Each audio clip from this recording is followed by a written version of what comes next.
Hello students, today we are going to do a history topic. The name of the topic is Mahatma Gandhi and the National Movement. Before going through this topic, we have to read out the objectives of the chapter. The main objectives of the chapter are: what was national movement, how was national movement going before arrival of Mahatma Gandhi on political platform, early life and education of Mahatma Gandhi in South Africa, basic ideology of Mahatma Gandhi, Gandhian view on non-violence and Satyagraha, movement started by Mahatma Gandhi in round table conferences, Gandhi-Irving Pact, and contribution of Mahatma Gandhi in the national movement. And today in this topic we will cover the three main objectives, namely, what was national movement, how was national movement going before arrival of Mahatma Gandhi on political platform, early life and education of Mahatma Gandhi. First, we will discuss about national movement.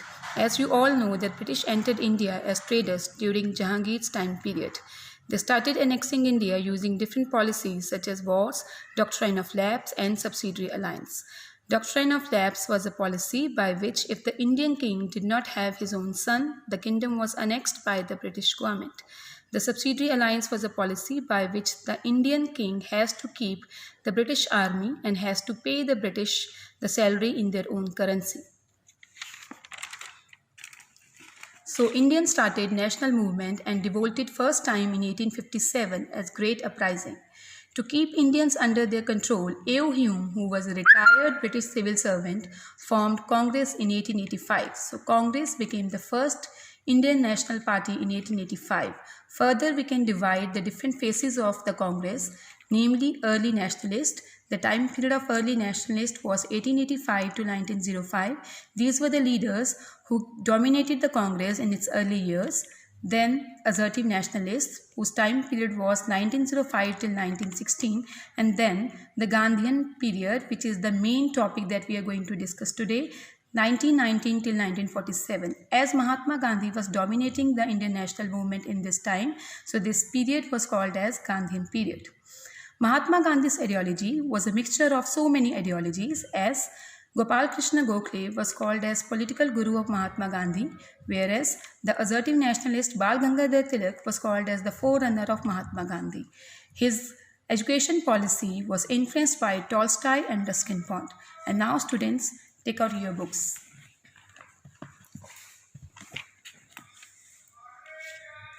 Mahatma Gandhi was the greatest leader of India. He was a great politician, organizer and a reformer because he was in favor of social reformer. So he was a social reformer also. He was a great author and a good speaker. He was a great author and his most famous book was My Experiments with Truth. He was one of these great men who dedicated their lives to the service of mankind. Life sketch of Mahatma Gandhi. Mahatma Gandhi was born on October 2, 1869 in a trading family. His family was involved in business of Porbandar, a small town in Kathiawada. Kathiawada is a district and this place is in Gujarat. His full name is Mohan Das Karamchand Gandhi.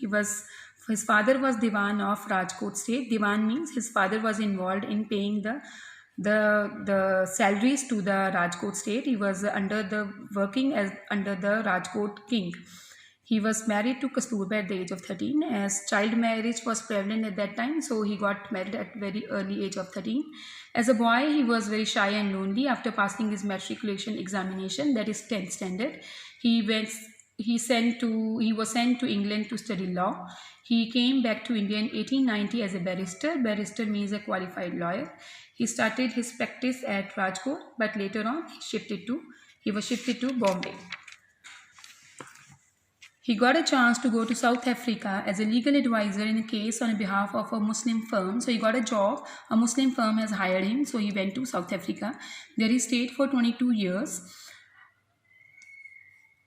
And his political career started there. There the Indians were maltreated. Maltreated means they were badly treated. Many restrictions had been imposed on them. They could not travel with the Europeans in the railways. They could not enter the hotels and clubs meant for the Europeans. The government also denied them the right to vote and subject them to the other humiliating laws. They had to register themselves and fix their thumb impression. They had to pay unjust taxes. they were treated like a tribe of criminals. And this is the main act against which Mahatma Gandhi stood. There was a law in South Africa, the Registration Act. All the Indians and the black Africans, they had to register themselves, and against this act he started his policies. Gandhi fought the unjust laws boldly, non-violently. He was several times mercilessly beaten and arrested, but he remained firm. He was determined that although he was treated very badly, he will work for the downtrodden people. At the last, the government of South Africa had to accept several of his demands. It was a great political success of Gandhiji. It developed in him self-confidence to lead agitation. Agitation means a protest in a non-violent manner through the weapons of satyagraha. He always believed in non-violence. That means he doesn't believe in the use of physical violence. And his famous concept is satyagraha. Now satyagraha is to fight for something with the help of truth and non-violence. Gandhiji returned to India in 1915, and exactly if we talk about, he came to India on 9 January 1915, and this is the reason this day, 9th January, is always celebrated as Pravasi Bharatiya Day in India. And soon plunged into political field. He plunged means he entered into political field. He launched movements in the favor of peasants of Champaran and the laborers of Ahmedabad. He also launched agitation against the Rowlatt Act and the Jallianwala Bagh. This paragraph mainly tells you that before launching his big movements, he worked for the people. He got the support of the people. If we saw his later movements, he was always supported by the people. And this is the reason. First 5 years of his career, he devoted himself for the services of the people. And Mahatma Gandhi as a leader is being taught in many management schools because of this quality. That if you want to become a leader, first you have to win the confidence of your team. He met with the success and became popular with masses. Masses means common people. He dominated the freedom movement from 1919 till 1947, and that is this period has been called as the Gandhian era that we have earlier discussed. He has been rightly called as the father of nation, and this name was given to him by Rabindranath Tagore, and the creator of modern India, because India won freedom in 1947 under his guidance and leadership. And now we are going to discuss about the methods and the ideals of Mahatma Gandhi. Gandhiji introduced new ideals in politics and adopted new methods to give new directions to the national movement to achieve the freedom for his country.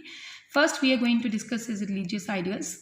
Religion is the chief basis of Gandhiji's ideals. According to him, the essence of religion lies in the search for truth.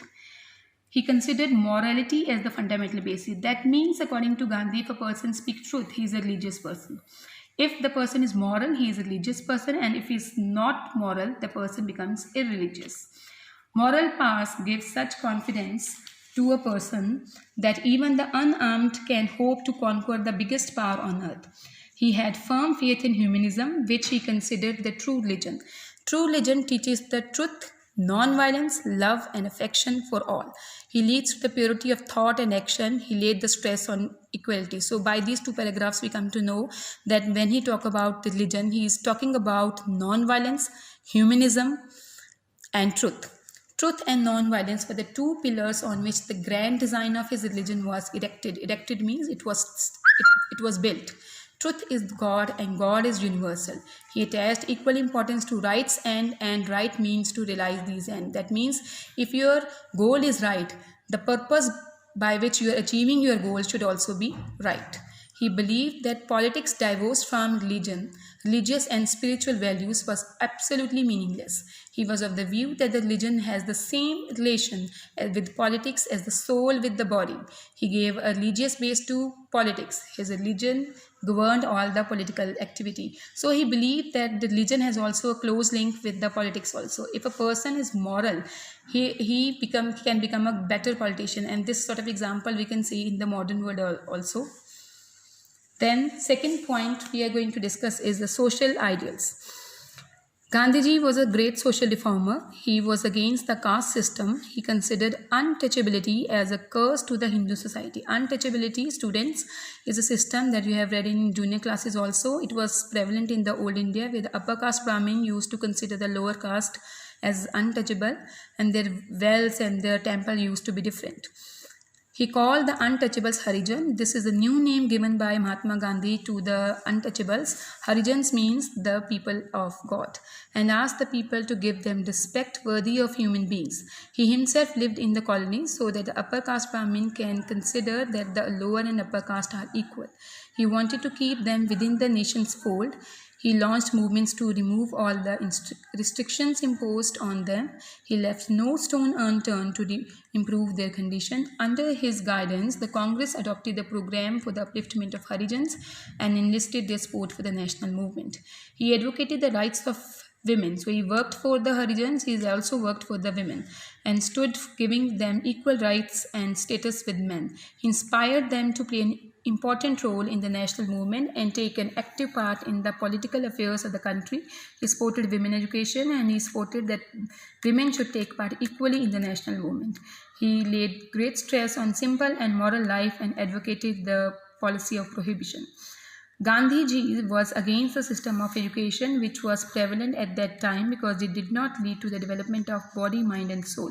At that time, the education was basically that leading to the only development of mind. He believed that education should be such that lead to holistic development of body, mind and soul. To produce the good citizens, he introduced a new system of education called basic education.